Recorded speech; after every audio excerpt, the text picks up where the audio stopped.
Uzi, Uzi, Uzi Jale. Oh, I like this song, man. Uzi, Uzi, Uzi Jale. It's a nice little song, George. Uzi, Uzi, Uzi Jale. A Tavzale, Uzi Tavzale. That means don't you Tavzale. You'll surely feel you. Uzi Jale, Jale, Jale, Jale, Jale, Jale. There's a man on the street with no food to eat. With deep in his eyes, no Jesus inside. He's cold and alone. So cold and alone. Tavzale, Uzi Tavzale. That means don't you Tavzale. It'll be the surely feel you. Uzi Jale, Jale, Jale, Jale, Jale, Jale. There are times in my life when I feel so troubled. There are times in my life when I feel troubled. Oh, I really do, man. Oh, I feel troubled. You don't have to worry. Singing, God is really good to you. Brother, sister, mama, dad, Tavzale, Uzi Jale. Brother, sister, mama, dad, Tavzale, Uzi Jale, Jale, Jale, Jale, Jale, Jale. Tavzale, Uzi Jale, Tavzale. That means don't you worry, Jale.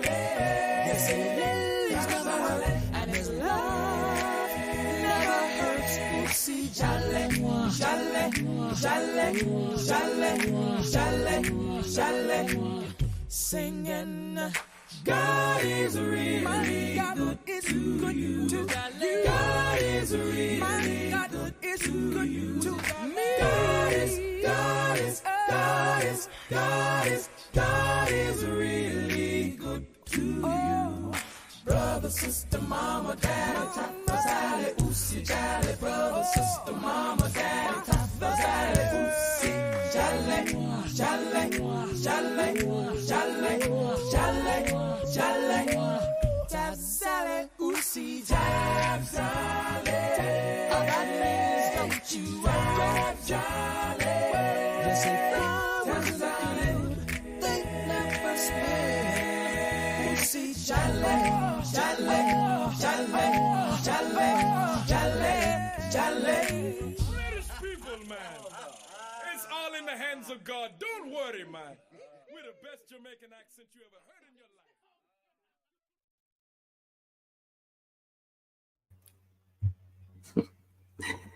And just as the music goes off, Professor Michael Buffington makes it into the green room. Wow. What timing. So, yes, you have reached the right place. This is the Reclamation Project, where we believe in no soul left behind. And today, we want to invite you to delve into the challenge of forgiveness, a task as formidable as abstaining from sin itself. But surely there's more to it than just reconciling with others. Professor Michael Buffington is up today, and he is going to reveal how science backs physiological benefits of forgiveness. So yes, indeed, God does have a purpose for it, but knowing who God is, you know, he just likes to add extra bonuses in there for you. And it's just always good advice to do what he says. So we're gonna find out just what some of those other benefits just might be. Hey, Brother Stan, how's it going? Professor Buffington, it is well. Good to see you. I see you in your dungeon just like I am. Yeah, although mine is not as nice and neat as yours. I need that background, but You know, we'll have to work on that, because I was just about to say it's a bit deceiving. If you could see behind the green screen, you would see something a little bit more chaotic. But yeah, it's good to have you, my brother. And we're looking forward to this because, you know, how many people in the world really need to hear this message of forgiveness? I know, well, I'm not going to call any names, but I know people, and they have, let's just say that they are challenged with the concept of forgiveness. Right. And if only they knew that there was more to the benefit of forgiving than just God said to do it, even though that's good enough for me. So I'm looking forward to it, bro. All right. Thank you, Brother Stan. Well, hello, everyone. Welcome to my garage. So, but we're in here today, and we're going to talk about the subject of forgiveness. You know, the subject of forgiveness is something that many people struggle with for a number of reasons. Forgiveness is not easy. Forgiveness is not for the weak. Forgiveness is only for the strong, as Mahatma Gandhi said. You know, the reason why people struggle with forgiveness beyond being just hard is also because they feel like it's letting the other person off the hook. Well, you know, what we're going to look at is what forgiveness really is, what it really looks like, and what the danger of unforgiveness is, not just to us as people, to our character, but also to our physical body, the biological effect of unforgiveness. We're going to look at that, and we're going to try and study that a little bit more deeply because, you know, right now we are living in a world where resentment, bitterness, and hatred are becoming acceptable in polite society. I was speaking with a gentleman just yesterday, and he said to me, all conservatives are racist. And he began to rail on conservatives and on, you know, Donald Trump and things like that. And regardless of what your feelings might be about conservatives and their beliefs, there's no reason to hate people simply because they have different ideologies than you. And that's what we've done. We've gotten to the point in this country where we don't just think people have bad ideas. We think they're bad people for having ideas that we consider bad. And then we, as a result, label them as folk devils responsible for all the ills of society, and we hold grudges against them and have a lot of resentment simply because they think differently, and that's not healthy. So forgiveness is incredibly important, not just to us personally, not just to us as you know, to our physical bodies biologically, but it's also important societally, because what you're seeing when you see a lot of civil wars, a lot of the political strife and destabilization is a lot of people holding on to unforgiveness, and that's not something that we want to do. Now, Dr. Fred Luskin, he is a senior consultant in health promotion, and he's the director of something that was the first of its kind. It's called the Stanford Forgiveness Project. And he speaks nationally on the importance of emotional intelligence and the need of managing stress. And his research, it centers on the intersection of spiritual values and physical and emotional well-being. And one of the things that he talks about extensively is the subject of forgiveness. And there was an article that was basically an interview with Dr. Fred Luskin, and it was called The Necessity of Forgiveness. It was on PBS. And one of the questions that they asked him was, they said, how do you think people view forgiveness? And he said, 4 to 5 years ago, I started working on forgiveness. When I did my first project, I was literally begging people to participate. In the last 2 or 3 years, people are begging me to be a part of it. The change is striking. In the past, forgiveness was limited to political discussions, and now, or religious and political discussions. Now it's entered into the daily discussion of psychology, spirituality, and emotional well-being. So, you know, we would think of forgiveness, obviously, you know, in terms of like the Bible, Obviously, when it comes to the political realm, we just spoke about some of the political strife that revolves around unforgiveness and people holding grudges towards people who have different political beliefs. But he says forgiveness is a lot deeper than that. It's not just about the spiritual realm and the physical realm, although those are very important areas where forgiveness is necessary. But he says it can affect you adversely psychologically. You see that thumbs up? It can averse you adversely psychologically if you hold on to unforgiveness, spiritually and emotionally. Your emotional health can be detrimentally, adversely affected by being unwilling to forgive. He says people are starting to understand that forgiveness can help your physical health as well. It's become immediate and practical to people in a way that it wasn't before.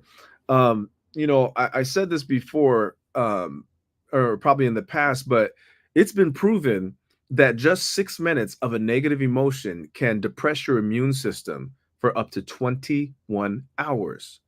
And so when you have people who are perpetually resentful, bitter, angry, what do you think that's doing to their immune system? We've talked about how the body sympathizes with the mind, and how 9/10 of all diseases have their origin in the mind. You see, because when the mind is not right, the body sympathizes, and vice versa. So when you're holding on to unforgiveness, it affects your mental health, which in turn affects your physical health. It's all connected, it's all related. There is zero way to separate these things. And in fact, there are many people who are dealing with chronic illnesses, whether that be cancer or heart disease or whatever. A lot of times you'll see autoimmune diseases like rheumatoid arthritis, MS, things like that. And the origin of those things is a deep wound that they receive maybe decades ago, maybe as children, even something that they've held on to. And it may have been something that was legitimately wrong, something that was extremely painful and caused a lot of damage to their lives. But because they've held on to the anger, the bitterness, and the resentment, and have not been able to let that go, it has affected them to the point of destroying their health. I've seen it happen multiple times. He goes on and he says,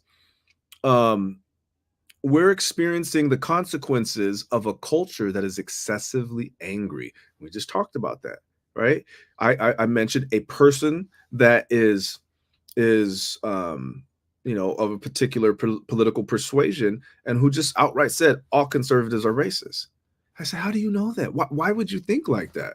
Like, I'm sure there's some that are, but to label all people in one way, in such a harsh, negative way, is not going to make you feel any better towards them, And I had another friend who hates, like, Donald Trump, for example, and he said, I wouldn't love Donald Trump unless Jesus told me to. And I said, oh, really? And so I copied and pasted Matthew chapter 5, where it said, love your enemies, do good to them which hate you, bless those which curse you.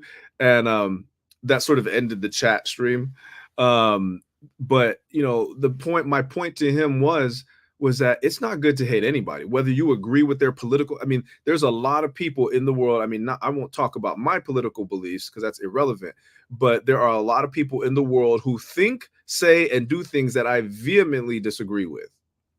And yet I'm not going to hate them for having their beliefs, because ultimately, when you look at other people, we all essentially want the same thing. We want to be happy. We want to have peace. We want to have harmony. We just maybe disagree on how to go about achieving those things. But ultimately, holding on to all these negative stereotypes and perspectives on different people has created a culture that is excessively angry. And that is by design. And the reason why that happens is because the powers that be, the elite, know that it is going to be far easier to destroy society, to destabilize society, and to herd people like cattle into a certain direction, even if it's against their own interests, so as long as they are angry, because angry people are dangerous, not just to everyone else, but to themselves as well. And the thing is they don't care what their words, what their rhetoric does, how it affects people, if it fills you with unforgiveness, if it destroys relationships, if that in turn destroys your health. They don't care. They're trying to accomplish their goal. So we can't get caught up in that. But he says we're experiencing the consequences of a culture that is excessively angry. Yes, why is there so much anxiety in the world now? Why is there so much depression? Because we live in a culture that is excessively angry and does not know how to forgive. He says there is such damage done to relationships that people people and health through anger, blame, and a kind of self-righteous aggression. Well, we get that a lot, right? People feel like I'm on the right side of history, so it's okay if I hate those other people, right? Isn't that how they believe? Like, I'm on the right side of history, so if I hate you for having a different belief, that's okay. That's fine, totally fine, right? He calls that a self-righteous aggression. He says we live in a culture that's stressed and angry. People are hungering for solutions. A corrective has to emerge. And the most complete, strong corrective is forgiveness. I mean, that's the remedy. That's the antidote to all of this poison, this anger, this hatred, this bitterness. It's forgiveness. So according to, as a recap, according to what Dr. Fred Luskin said, and what we should understand about forgiveness is basically four things. Forgiveness is not just something limited to religion and politics. Forgiveness is important to our emotional well-being. It's absolutely important. Forgiveness is important to our physical health. And forgiveness is the antidote to a culture that is excessively angry and stressed. And why is that important? Because even in so-called Christian churches, I am now seeing a lot of anger and a lot of bitterness that I didn't see before, like even 5 years ago, but it's present now and it's very palpable. And it's like, wait, okay, so you're a Christian and you might be a little bit more conservative, and you're a Christian and you might be a little bit more liberal in your thinking, but what's the vitriol about? Like, where is all the venom coming from and all the bitterness? Like, ultimately, even though we may have disagreed politically, we still had one common bond, and that was the most powerful bond, and that was Christ. But that's changed. So I've even seen the excessively angry, anger the excessive anger that you see in cultures creep into churches now. So again, what does science say about unforgiveness? It's what I mentioned earlier. Research has demonstrated that just 6 minutes of a negative emotion can suppress the immune system for up to 21 hours. Autoimmune diseases can be associated, listen to this, with self-hatred. As we attack ourselves with our own words, thoughts, or actions, we see a corresponding autoimmune response resulting in an autoimmune disease. In other words, can negative emotions like unforgiveness cause the body to produce specific autoantibodies that will only attack a specific organ or cell in the body? And the answer is yes. The Johns Hopkins medicine, they had in their wellness and prevention section on their website, they had something called forgiveness. Your health depends on it. Okay. It says, Dr. Karen Schwartz says, there is an enormous physical burden to being hurt and disappointed. And this director, she's the director of mood disorders, adult consultation clinic at the Johns Hopkins Hospital. And she says chronic anger it puts you in a fight or flight mode. So where does chronic anger often come from? Things like unforgiveness, right? It puts you in fight or flight mode, which results in numerous changes in heart rate, blood pressure, and immune response. We just talked about that. Those changes then increase the risk of depression. Didn't we just talk about that? Where does all the depression and anger come from? Where does all the anxiety come from? Because we live in an excessively angry society and culture now, via or per the words of Dr. Fred Luskin. This is what we're living in. Where's all this depression coming from? This anxiety, this anger? It's coming from a society that's being taught to look upon people who have different ideas as bad people and therefore the source of all our problems, and we can hate them and it's okay because they're on the wrong side of history.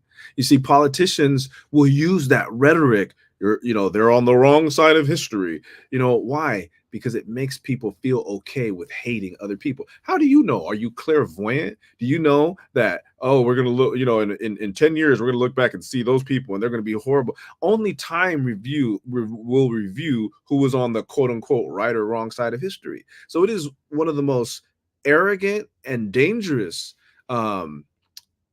things to label a group as being on the wrong side of history. How many times have we seen a group of people that was considered right or good, and they ended up, we look back on them historically with disdain?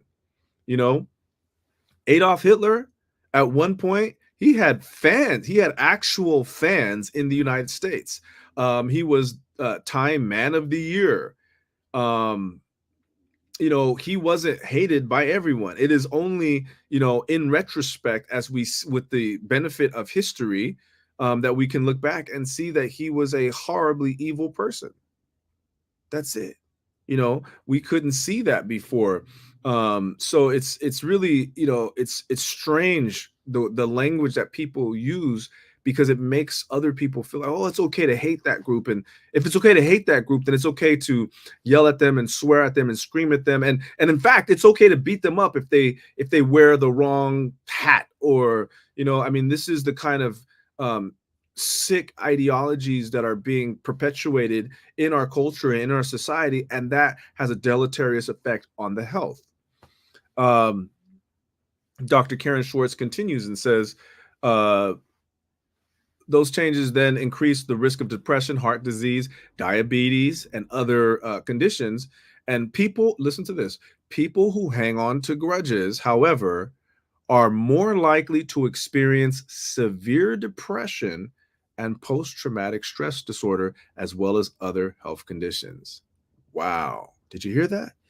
People who hang on to grudges are more likely to experience severe depression. So, a lot of times people are experiencing depression and they go to the psychologist or whatever, and the psychologist says you're severely depressed, you need this antidepressant medicine. And so they give them a medicine, and they become, those medicines are not without side effects. And some of which we're just beginning to understand, but those medicines are pretty powerful, and and people take those drugs and those medicines when maybe what they really truly need is to forgive someone that hurt them, or maybe even forgive themselves.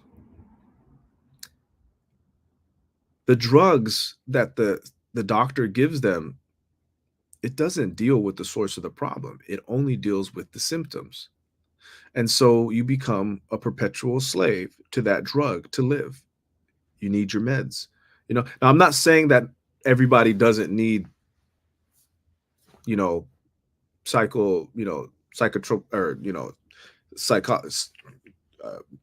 health, medicine and drugs and things like that. I'm not saying that. There are some people that do, but I do believe that the vast majority of people that are on antidepressants and things like that, there's a deeper core issue that is being ignored, and only the symptoms are being dealt with. And that's kind of by design, because somebody who has an issue, and when you're only dealing with the symptoms, um, they become a lifelong customer. Mm, yes. There's no money in curing. There's only money in managing.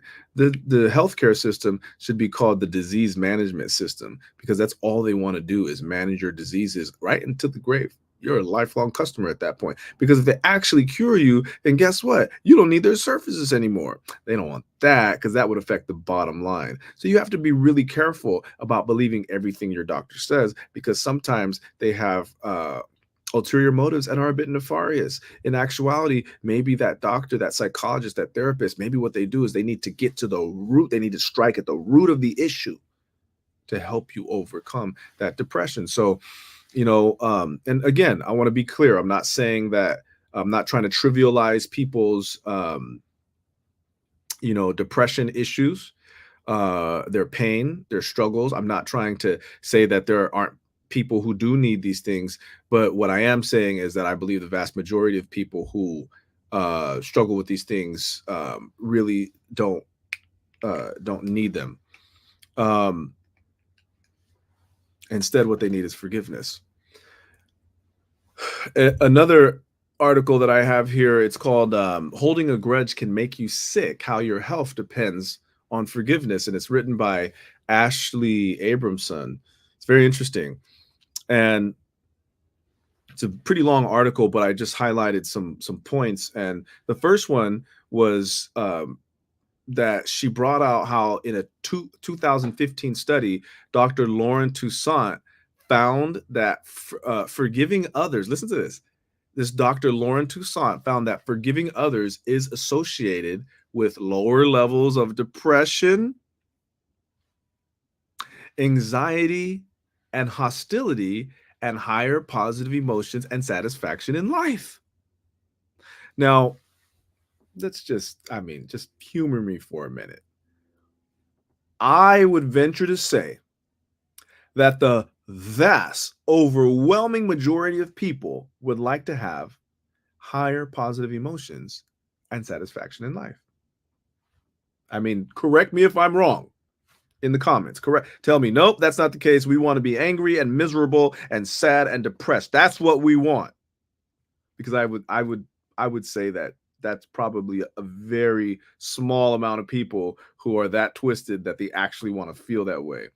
But most people would like to have higher positive emotions and satisfaction with life. And Dr. Lauren Toussaint found that forgiving others is associated with lower levels of depression, anxiety, and hostility. So if you want higher positive emotions and higher satisfaction in life, it starts with learning to let go. It starts with learning to forgive others. And yes, that's not easy to do, but it is something that we must do. And so, when we decide that we're going to forgive somebody, it's not going to happen instantly. You're not going to forgive somebody who molested you or who beat you or who was abusive towards you. You're not going to forgive them like that. But when you decide that you're going to forgive somebody, what you're doing is you're taking the first step on the road to forgiveness. It may take weeks, it may take months, it may take years to forgive somebody. But as long as you keep moving in that direction, you're going to be happier and healthier. The second major point that Ashley Abram brought out in the article, "Holding a Grudge Can Make You Sick: How Your Health Depends on Forgiveness," is that in a 2018 study on religiously or spiritually motivated forgiveness, that's the type, like if you forgive somebody because I'm a Christian and in the Bible it says that I have to forgive people, so I'm going to forgive people. That type of forgiveness. It says one religious or in a study on religious or spiritually motivated forgiveness found that the more people forgave, the greater their psychological well-being and the lower their mental distress. Who would have thought? The more people forgave, the greater their psychological well-being and the lower their mental distress. Man, forgiveness, it just messes you up. Like it just messes you up. Like there is nothing here in unforgiveness for us that's going to help us, it's going to benefit us in any way. But the reason why so why do people hold on to it? Because it's easy. It's easier to hate somebody. That sounds weird, right? No, it is. Mahatma Gandhi said, "Forgiveness is not for the weak. Forgiveness is only for the strong."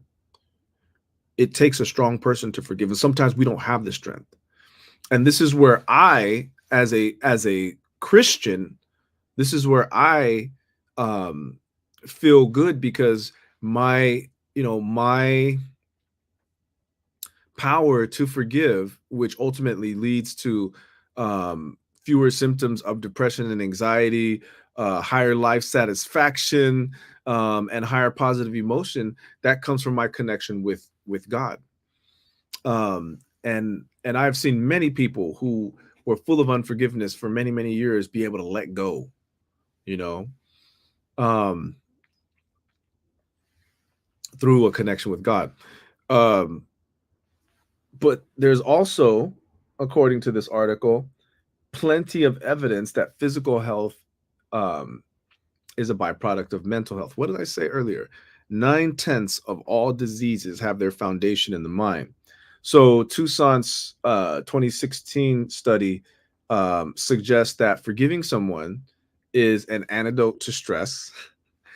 I mean, how do you feel when you're walking in unforgiveness? Are you like, oh, wow, what a beautiful day. Oh, I am so happy today. I really hate that person, but I'm so happy. Sounds ridiculous, right? Because it is. When you're holding on to grudges and resentment, it doesn't matter how beautiful the day is. The birds could be chirping, the sun's shining, butterflies out. It doesn't matter. You're going to, excuse me, you're going to not be able to see it because you're so focused on your pain, on the unforgiveness, on the wrong that person did to you. It says this forgiveness and forgiving someone, which can be an antidote to stress, can improve mental health and physical health. And in Dr. Toussaint's most recent research, it demonstrates that letting go of grudges can help people, listen to this, it can actually help people sleep better. Come on now, I don't know about you, but I don't sleep enough. And when I do sleep, I'd like to sleep like a baby, which means I'd like to have the guilt off of my conscience and the unforgiveness out of my heart. And according to science, they have seen that letting go of grudges can also help people sleep better. Other studies show forgiveness can lead to the reduction of harmful lifestyle factors like nicotine dependence and substance abuse. So a lot of people who are relying on drugs, substances to numb their pain, they're trying to numb a pain that has its origin in unforgiveness.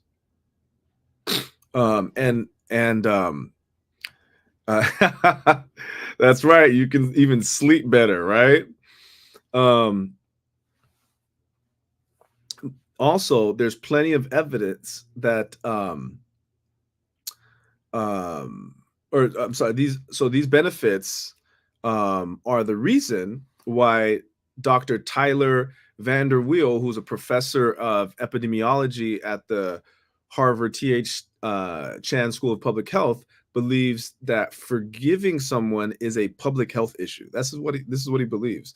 Dr. Tyler Vander Weel said, the practice of forgiveness, I'm sorry, this is Fred Luskin. He says, the practice of forgiveness has been shown to reduce anger, hurt, depression, and stress, and leads to greater feelings of hope, peace, compassion, and self-confidence. Practicing forgiveness leads to healthy relationships as well as physical health. And it also influences our attitude, which opens the heart to kindness, beauty, and love. I mean, doesn't that sound good? I mean, look at that. Forgiveness shows a reduction in anger, hurt, depression, stress, and it leads to greater feelings of hope, peace, compassion, and self-confidence. Forgiveness leads to healthy relationships as well as physical health, and it influences our attitude to open the heart to kindness, beauty, and love. Oh, that sounds good. I mean, I look, I didn't grow up in church, but I have been in churches for about 25 years at this point. And I've seen some angry people in churches. They're Christians, but they're full of anger and they're mean, they're ornery. And you know what? I'm going to say this, and you can argue with me if you'd like. But there is no such thing as a loveless Christian. I don't care what you believe, how many Bible verses you can recite, and what you think you know. There is no such thing as a loveless Christian. So if there is something that is blocking you from being a loving Christian and following the commandment of God, of Jesus, of who is God, on John 13, where he says, a new commandment I give unto you, that you love one another. By this shall all men know that you are my disciples, if ye have love one to another. And in the book of First John chapter 4, he goes as far as to say, he who hateth his brother is not of God. You know, like if you hate your brother, like I don't care what you claim to be, you're not of God. So, you know, if we want to, for those of us who are Christians who believe in the Bible, if we want to be better Christians, it starts with being willing to forgive others, and there shouldn't be a limit to that forgiveness. And you know, again, we have to understand what forgiveness is, but it starts there. Okay, and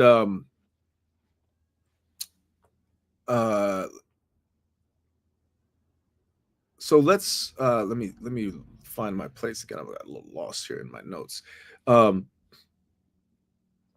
So studies have also found that forgiveness can reap huge rewards for your benefit, for your health, lowering the risk of heart attack, improving cholesterol levels, and sleep, reducing pain, blood pressure, levels of anxiety, depression, and stress. And research, listen to this, research points to an increase in forgiveness in health as you age. So if you're holding on to unforgiveness, you're not going to be a healthy older person. But if you're letting go of grudges, you're making forgiveness sort of something that, you know, you live by, you're going to grow older and be healthier as you do. So, you know, as you can see, the subject of forgiveness is a very, very serious issue. You may not agree with the Bible, but you believe in science, right? It's for, you know, those people, you know, I don't believe in the Bible, I believe in science. All right, okay, that's fine. If you believe in science, we can see that science agrees with the Bible. This ancient book that, you know, many have cast aside as no longer having relevance to our lives, when in actuality, we see that it is very relevant in many ways, you know, particularly on the issue of forgiveness that's being discussed today. You know, and Fred Luskin, for, you know, I love the work of Fred Luskin, but Fred Luskin, he didn't do nothing new. I mean, 2,000 years ago, there was this homeless preacher who talked about forgiveness as if it were a life and death issue. And he was absolutely correct. And the science today bears that out. So there's nothing to be gained by unforgiveness. It's dangerous and ultimately deadly. You will put yourself in an early grave holding on to resentment, bitterness, and unforgiveness. So seeing that that is the case, you know, we should get a proper understanding of exactly what forgiveness is and what unforgiveness is. And you know, that's a longer discussion. And so I think maybe in our next talk, we will go a little bit more into what unforgiveness looks like and what forgiveness is. Maybe I'll do a part 2 to this. But just in brief, you know, I'll read a couple of quotes that I really like here. Dr. Laurent Toussaint, who is the professor of psychology at the Luther College of Iowa, who's extensively studied forgiveness and its effects, says, while unforgiveness, by definition, might seem merely like a lack of forgiveness, Toussaint says it's more like a mix of several potentially harmful emotions. Listen to what he says. With unforgiveness, you've actually cooked up a brew of bitterness, hostility, and revenge, a unique combination of emotions that surround your experience of being wronged and that are virtually indistinguishable from stress. And anything that triggers the stress response isn't good for you. So he says that this, witch's brew of negative emotions of bitterness, hostility, and revenge um, are indistinguishable from stress. And, from previous studies, I've shown you that stress absolutely has a deleterious effect on the health.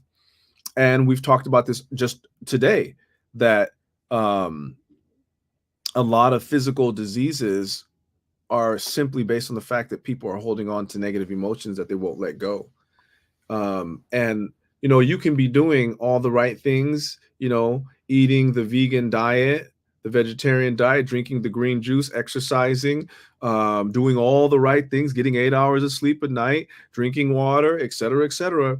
But if you are holding on to unforgiveness, it's all for naught. It's all for naught. So we'll end there today, but when I'm brought back for a part 2, I will finish and we will talk about the difference between forgiveness and unforgiveness, what that looks like, and we're going to get into that really deep. It's a very deep subject, and I hope this has piqued your interest to come back for the next time.